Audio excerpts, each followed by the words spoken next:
Hi and welcome to rgpacini.com. My name is Rich Pacini. Today is August 13th, 2018. Thanks for tuning in.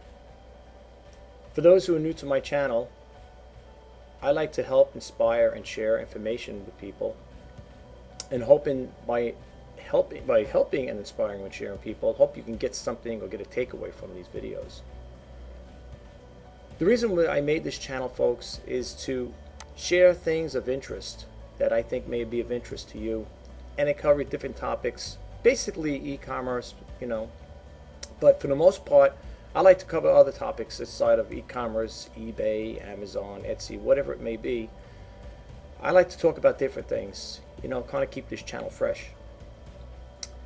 And I always was inspired by entrepreneurs, how they start off, how they got into the business, how they got the idea to go into a business, what made them think of it.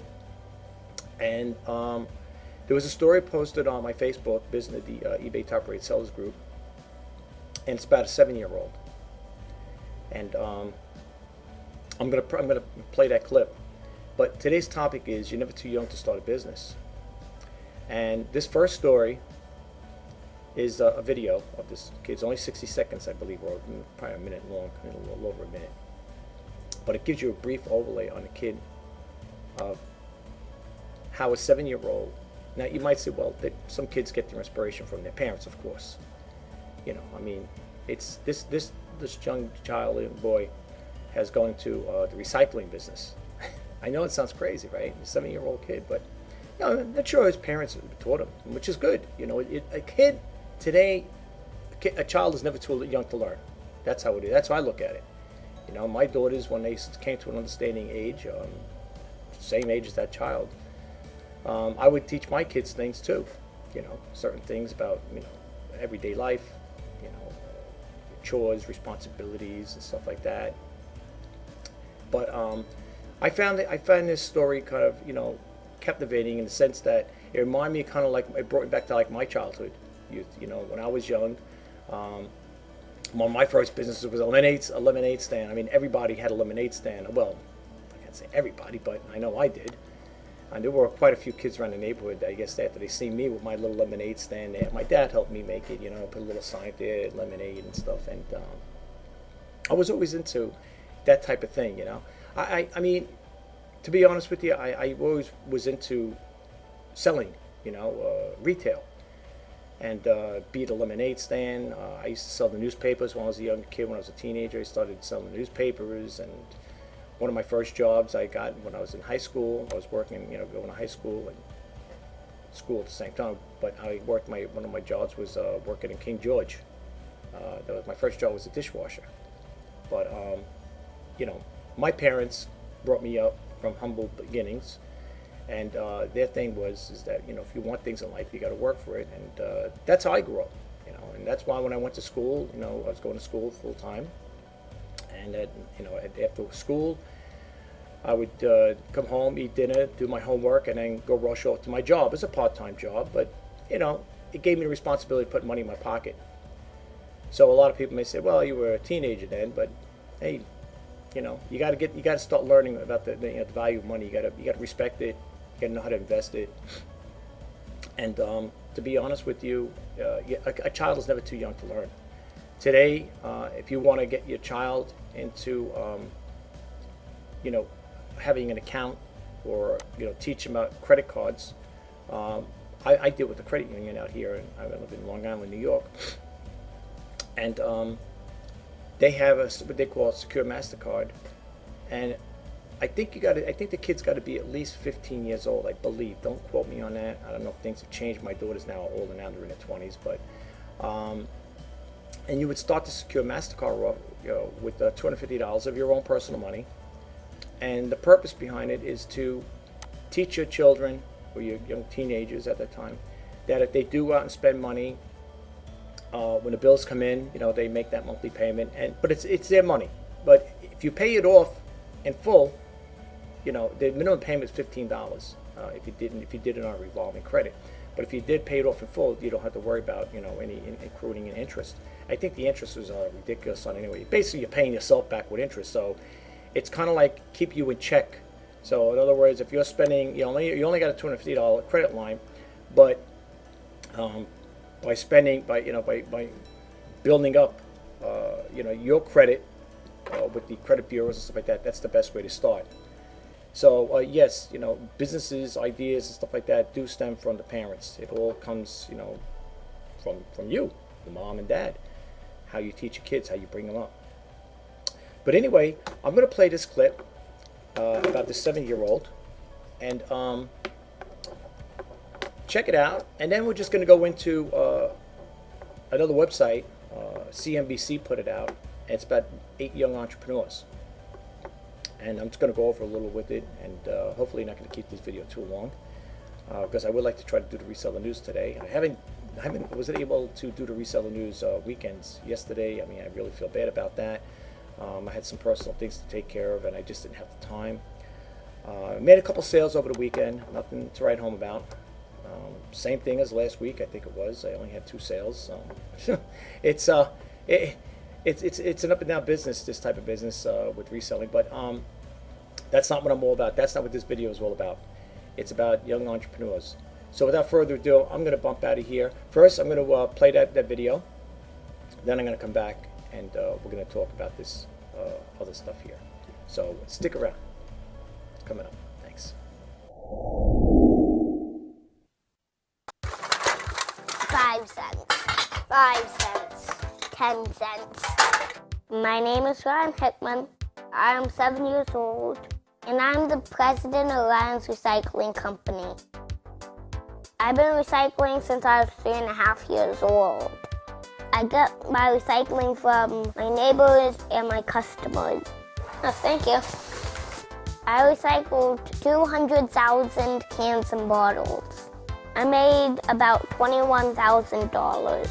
My parents want me to save my money for college, but I want to save it for a garbage truck. Starting your own business is not that hard. I could barely hold it.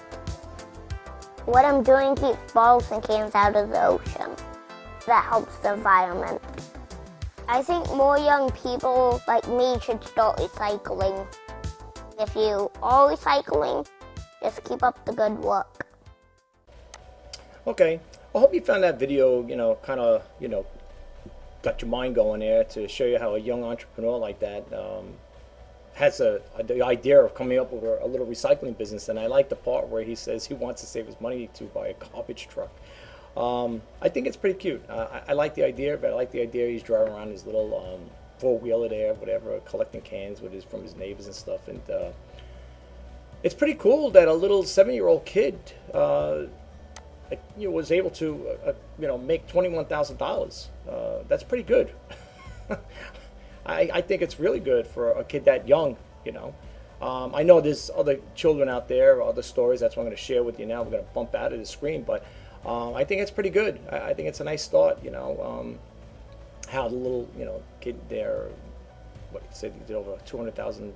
He collected over 200,000 cans and bottles, whatever. It's pretty good. I like the story. I love stories like that, especially when you hear young entrepreneurs, because you know what? They're the future of today. Believe it or not, they're the future of by them starting at a young age like that, they keep that mindset going forward. Things can happen. They really could. They could happen. He could probably go into the karting business. Or like I said, maybe he will have a big recycling plant one day. You never know. All it takes is one idea, and that stick to it business. That idea of just sticking to it and going all the way full force with it. You know what I'm saying? Don't give up. But that's pretty inspiring. But anyway, let me get back over here, and I'm going to bump out of here, and I'm going to go to the screen here. And here's the thing I want to talk about. This is the topic. This is what I was talking about. Now, folks, sometimes I post new news and old news. This one was posted July 27, 2015. I know it's old, but you know what? I love to share information. So without further ado, let's get into it. This is from CNBC. CNBC. You can go to www.cnbc.com. You could just type in, or if you can't, just do a Google search if you want to read the rest of these stories, or if you have an interest of your own. And you could check it out for yourself. Just type in 8 young entrepreneurs making serious money, and you'll get the website. Anyway, let's start with the first one. It says under 18 and making serious money. What do billionaires Jeff Bezos, Mark Cuban, and Richard Branson have in common?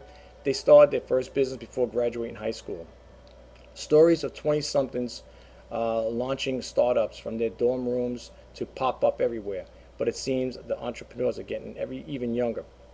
While they aren't billionaires yet, these 8 entrepreneurs under 18 years old are making names for themselves and some serious cash. So this is the first one here. Apparently these kids are into the sock business, right? So let's see if there's a little more story about this here, which I believe there is. Let's hit the next one here, next screen. And it goes over here to say he's only 7, but he already is the CEO of his own company and a philanthropist. I love these stories. I'm sorry, folks. Here's a kid, Sebastian Martinez, passion for collecting bright, zany socks turned into a business when his mother suggested he design his own. The result of the company was called Are You Kidding?, which Sebastian started at the age of 5. I just find these stories amusing. I'm sorry, folks. In 2014, Sebastian made $15,000 selling his specialty socks with the help of the director of his sales, big brother, Brandon Martinez. And then it goes on to say, since January, revenue has continued to grow. We have even been able to already reach the $15,000 that we made last year and on. Track to double and hopefully triple our sales by this year. And then it goes on and on to say over here, and then it goes on to saying, Are You Kidding? Teamed up with the organizations like American Cancer Society and the Live Like Bella Foundation. Last year, they raised more than $3,000 for cancer awareness. So that's a good thing, And folks, like I said again, I really am inspired, even as an older person, to see kids come up with the idea. I mean, I know they cut the help from their parents, but it just amazes me that these kids are doing more than adults, including myself. So I'm not putting any adults out there, but I think it's great. I really do. I really think it's great. I mean, kudos to the kids, the parents, and I wish them all the best. I mean, geez, I wish I could have done something like that when I was 7 years old. But again, every child has a different inspiration of things. They get caught up doing their own things. But this is a great story. This is just one of the 8. But let's just continue on here. Then we got another one over here, Evan Tube. Now, with Evan Tube, that's why sometimes you gotta do follow-ups. Okay, and when I meet my follow-ups, Evan Tube, this kid here makes $1.3 million a year. Okay, so it's what it's like to be a millionaire before. What's it like to be a millionaire before you hit puberty? Just ask 9-year-old Evan from Evan Tube HD. The face of the highly successful YouTube channel, Evan has been reviewing toys and building Lego sets online since he was 5, and it is staggering big business. This pint-sized entrepreneur has 3 channels on a video platform, more than 2.8 million subscribers. He has amazed for more than 1.9 billion views on the platform and is estimated to make 1.3 million a year. We've already maxed out the certain accounts, so I think the college education is pretty much taken care of, thank goodness. Jared Evans, the father, told NBC in December. The father has not disclosed their family name.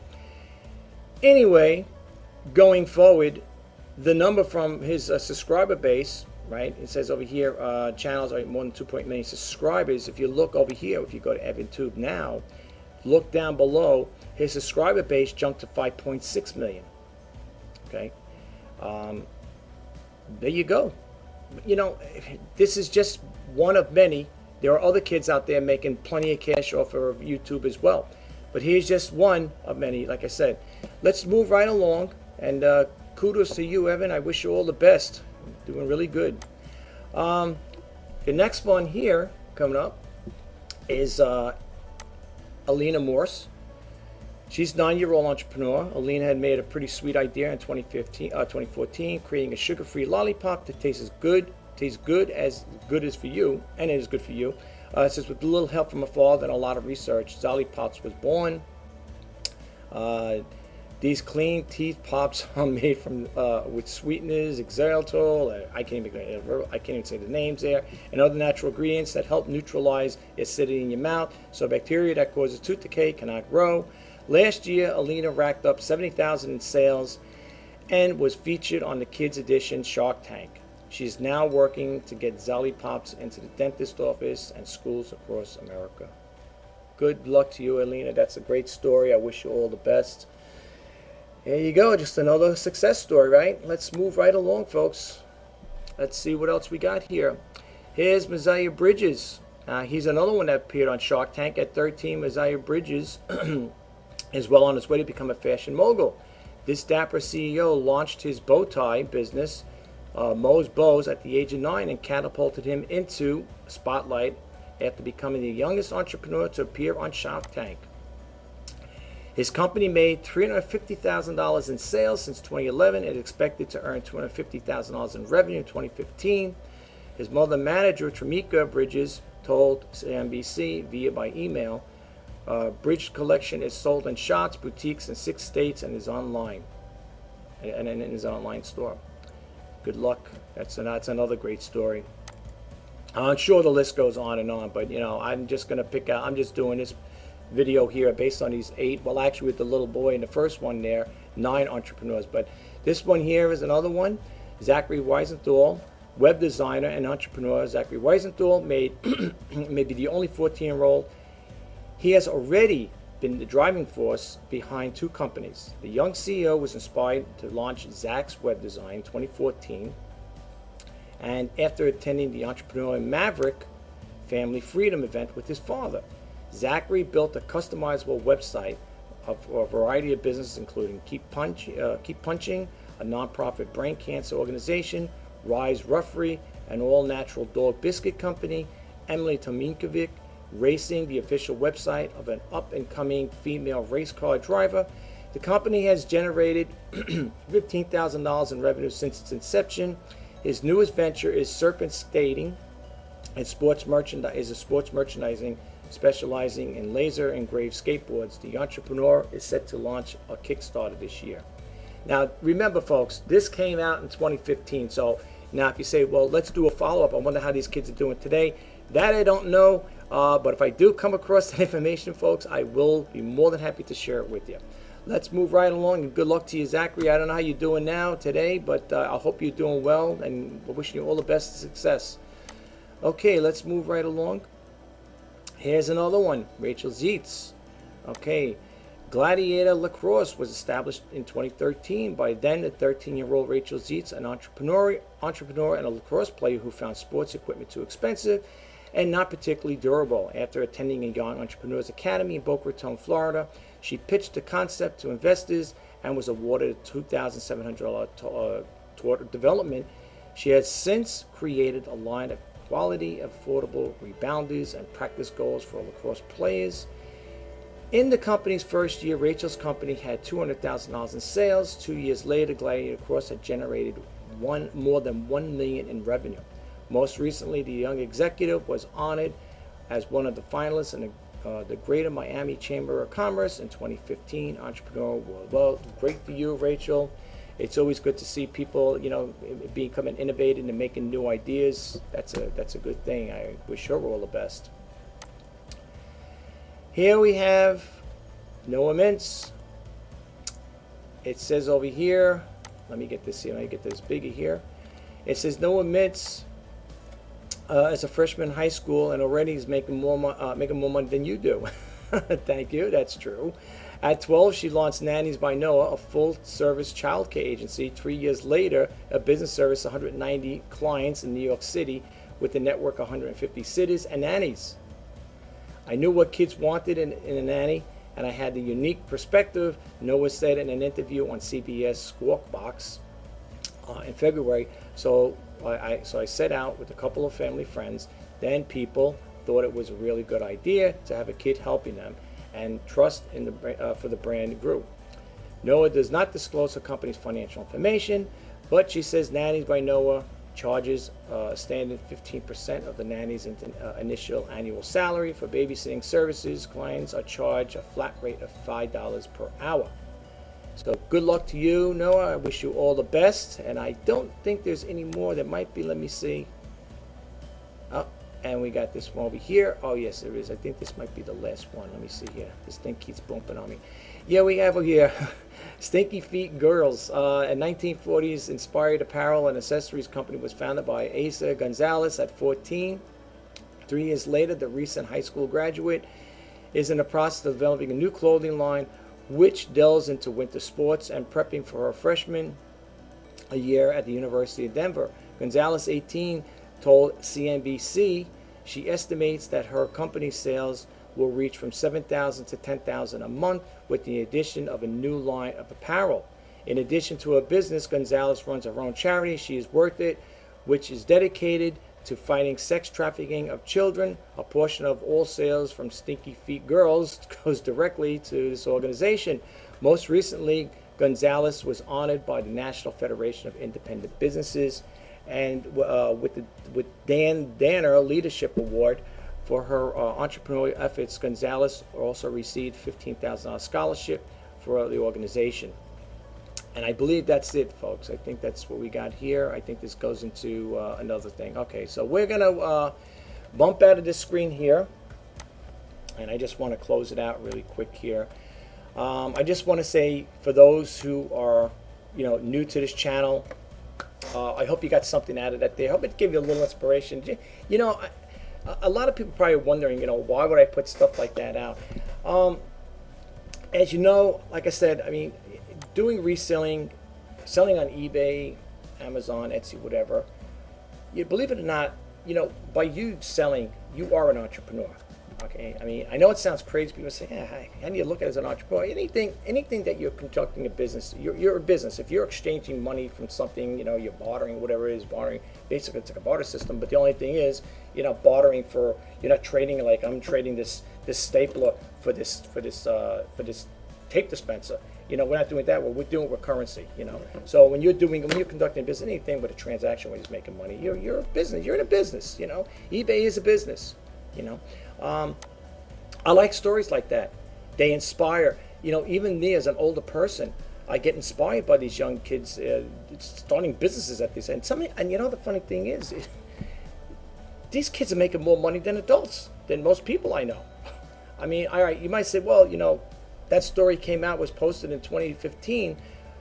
Are they still in business today? Well, like I said earlier, if I come across the thing there, I'm not going to do a statistical abstract on each one of these kids who started the business. But even if you look at it for that time they started the business, I still have to say kudos to them, and wish them all the best. I mean, they still did a lot more than most people I know, at least in my circle of people I know.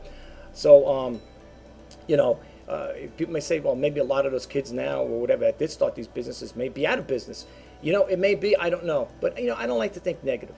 I do like I always said, I do like to tell it like it is. I don't like to sugarcoat anything, but they may be, they may not be, but I like to keep it positive.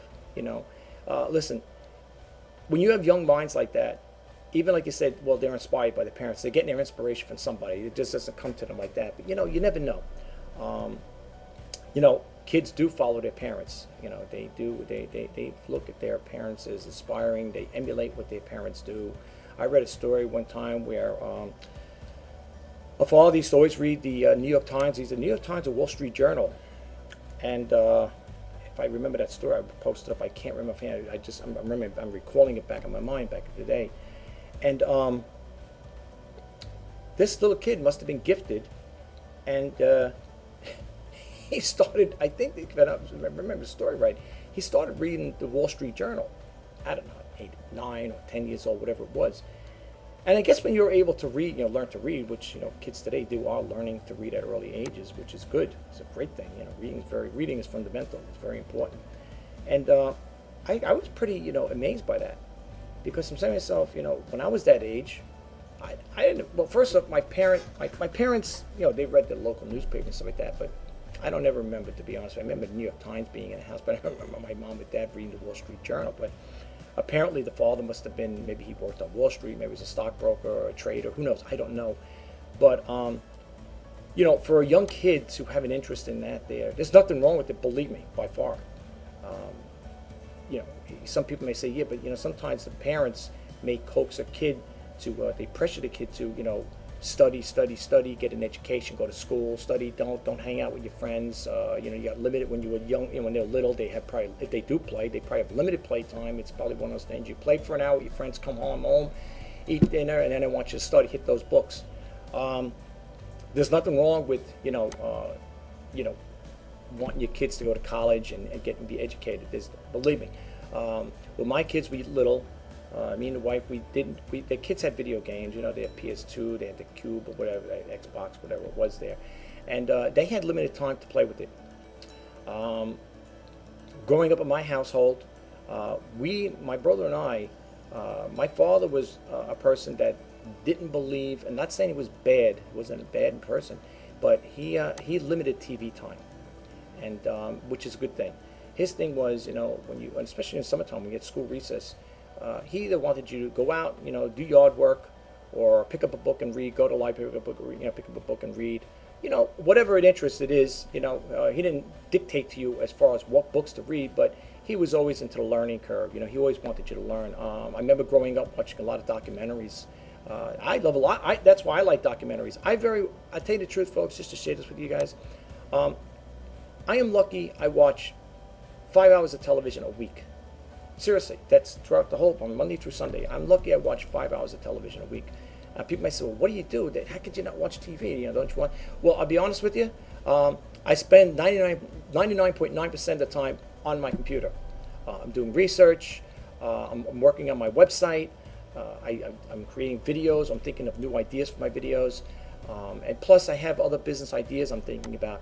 I don't have the time to watch TV. I was never really a TV buff, to be honest with you. I never really liked what was on television. There was nothing really of interest for me. What I like is documentaries. I like TV. To me, has got to be where you can learn from it. If you can't, here's my take on it, and this is my personal, and please don't take it the wrong way, folks, but if you can't learn from TV, why watch it? You know, that's why I like documentaries. You know, television, that's what they call, you know, people here, they call it couch potatoes, and I'm not making fun. These are the sayings that I hear, couch potatoes or lounge lizards or whatever, stuff like that. They come up with all these crazy names for people that like to sit around and watch TV. Look, you know, there's a saying, different strokes for different folks. There may be people out there that like to watch a lot of television, and that's fine. You know, not everybody could do the same thing. You know, like they say, all work, no play makes Richie a dull guy. If everybody was to follow my ways, you know, with limited TV time or no TV, people would say, this guy's boring. He's you know, but no, but it's true. I have an inquisitive mind. I always want to learn. I'm very curious. I'm a person curious by nature. I do love to learn things, folks. Anything that's new out there, I like to learn the new technology. Apparently, like I said, I love digital photography, and I like, you know, I have a video camera where I take video pictures, and I also have a digital still camera. And as people also know too, on my channel, I consider myself a frugal entrepreneur. So I do not go out and update stuff all the time. The stuff you see me shoot my videos with, for the most part, is with my Sony digital cameras. I love the Sony product. I love Sony products. You know, in general, I always did. Cameras, whatever, video cameras. I would like the monitors when they had the monitors. When they came out with the computers, they still have their Vaios. But I kind of faded out of that way because they were getting a little too expensive. So I went to a much cheaper brand. In some cases, cheaper brand. I traded up with all HP. The webcam I'm talking right now, this video I'm doing right now, is on a nice webcam. It cost me a nice buck for it. It's got the speakers, the stereo speakers, and stuff like that. But I use a USB mic. Not that there's anything wrong with those speakers on the webcam, but I like the mic because I can position it in different positions and move it closer, further away, and you know, as opposed to a fixed one. But that is a good webcam. But I stick with a product. I like it. I mean, all my computers, my monitors and stuff, my printers are all HP products, and I like them. I like the HP brand. I'm not knocking the other brands. I mean, there's Dell Computer out there. There's a whole bunch of different other computers out there, and there are still Sony laptops, and Apple's another good computer. But some of them could be a little on the pricey side. The stuff I bought, my laptop, my HP laptop, I paid only a little over $300 for it. I got it at Walmart. It works fine, you know. I mean, I have no problem. Even my computer, I bought my desktop when the other one went. I went to Micro Center and purchased that there, and I got that for a decent price. That was a clearance sale, you know. I don't need to buy expensive stuff, you know. When it comes to reviews on certain things, I will eventually, I think I might have talked about it once before on my other videos about the cameras I use. I might do an update on it and talk about it, you know, again, probably do a refresher one on it as to what I learned about it and tell you a little about my cameras and, you know, how I take photos and stuff. But for the most part, I'm very content with the stuff I have, you know. My saying is, folks, if it ain't broke, don't fix it. That's how I look at it. And I guess that's part of frugality. But you know what? What makes a good entrepreneur too is when you go into a business. All right, now I can't speak for little kids like that because I always say in some of my videos, those who fail to plan to fail. You can't tell a young kid that because their minds are different. They got a different mindset. They're not looking at things on an adult level, like, you know, myself, you know, people who are watching this channel may have a different outlook in life. They say, well, you know what, before I go into business, I have to have a plan laid out. And you have like a checklist. Well, I did this, and this, this is what I got to do, this what needs to be done. A young kid that goes into a business like that, I'm sure, you know, that definitely most likely had their parents guiding them, which is the right thing to do. I mean, I do what we, I mean, the wife, we did it with our kids too. You know, they're going to need that guidance, the kids. But as I said earlier, in regards to teaching your kids about finance and stuff like that, never too young. You know, they're never too young to learn. But anyway, I don't really want this to go on too long, folks. I just wanted to share this with you guys. I'm hoping to do the reseller news. I'm waiting to see what some Google alerts come in. I get different alerts from different, you know, resources. And when I do, I like to, you know, make you guys aware of there, especially to the new followers. And that is another thing, folks. I just want to say thank you to all the new subscribers who subscribe to my channel. You know, I hope you keep coming back for more. I hope you'll like, comment, and share. The information I put out, folks, you know, if it's not to your liking, I'm sorry about that. I really do try to put out stuff that may be of interest to you. You know, I'm trying to make this channel grow, and I really do want to, you know, that's the whole premise behind this, to help inspire and share. And the only way I know that there is by creating this YouTube channel. So if you guys do like this video or any of the videos you watched of my past videos, please subscribe to my channel. Hit that bell notification if you want to be updated. And lastly, give it a thumbs up if you think it's good, if you got anything out of it. I do try, like I said again, I wish I could be more like a philanthropist and be more charitable with monetary situations, but I don't right now have it. So the best thing is for me to share information. I would love to grow this channel to thousands or hundreds of thousands and millions of subscribers out there. You know, people might say, yeah, well, I know the deal behind that. You know, the more subscribers you get, you hit millions and, you know, millions of subscribers, and that's when a revenue will come in and all that stuff. I won't lie, folks. I would love to turn this into a successful YouTube channel. I really would. I'm not lying. I'm being upfront and honest. People who know me or heard me in my other videos, I'm a straight shooter. I tell it like it is. I don't, you know, tell stories and stuff like that. I'm not going to lie to you and stuff like that. I don't, like I said, I don't like the sugarcoating thing. If I could turn this video, this YouTube channel into a successful business, by all means, yes, I would love to. I'd love to share ideas, you know. It makes me happy to hear from other subscribers, or even if people just hit my channel. They don't subscribe. They hit my channel and they came across it and they say, no, I like your video. Thank you for sharing. Now, when I hear people make comments, the people who are commenting, I don't think they're necessarily subscribers, because I myself had done it. I myself had gone to other YouTube creators' channels, and I might not subscribe to them, but I do, you know, not because I don't want to. It's just that, you know, YouTube, you know, you type of something in a search engine and you'll get a whole bunch of different other creators talking about the same topic but different ways. So, you know, when you do something like that there, you know, it doesn't necessarily mean if you comment on a channel, you're necessarily a subscriber. So that's why when people do leave comments, I don't know if they're subscribing or not, but I always tell them in there, I say thank you for hi, or I'll say hi, whoever you are, your name. Thank you for watching my video, for checking out my video. It is greatly appreciated. And I don't know, and I say, you know, then I'll say, well, thank you again. I wish you come back or whatever. I'll respond to your comment. But I don't know if these people are subscribers or not. I would hope they would subscribe, and I hope they like the content I put out. You know, this channel, like I said, folks, is to help, inspire, and share. In my other videos, I talked about the His Initiative program. I call it a program. It's basically an acronym. His is like exactly what it stands for. You know, to help, inspire, and share, and that's what it's all about. But anyway, folks, thank you again. Please subscribe to my channel if you like the stuff I put out there. Check out my other videos too, folks. You know, please check them out if you get the time. And, you know, hit that notification bell and give it a thumbs up if you got anything out of it. This is Rich Bassini signing off. It's August 13, 2018. Thanks again for tuning in, and you have a wonderful and great day. Until next time, bye-bye now.